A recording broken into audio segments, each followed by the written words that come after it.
My name is Joe and welcome to Tools for the Guitarist. Today we're taking a look at 5 must-know guitar strums I've lined up for you. We start with a simple pattern and end up with a few more complicated strums.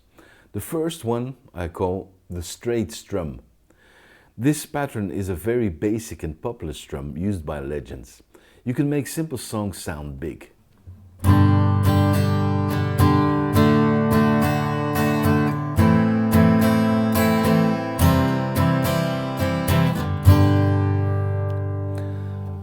First we take a quick look at the chords I've picked out to demonstrate this strum. The chords are G with an added third finger on the third fret of the second string, a D chord, an A minor and a C.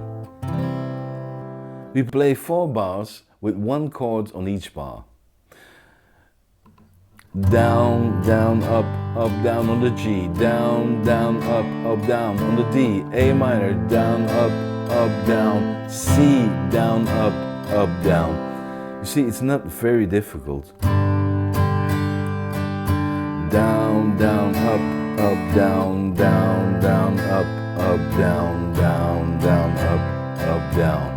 Sometimes it's useful to add an upstroke in between the down, down, up, down strokes to connect the bars fluently.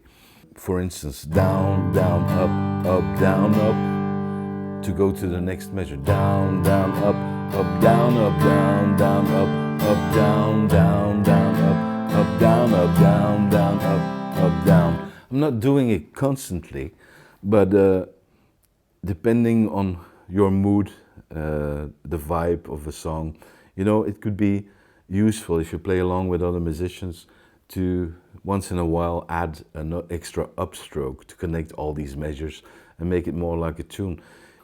You will notice if you listen to records that the strums are not always played in the same way.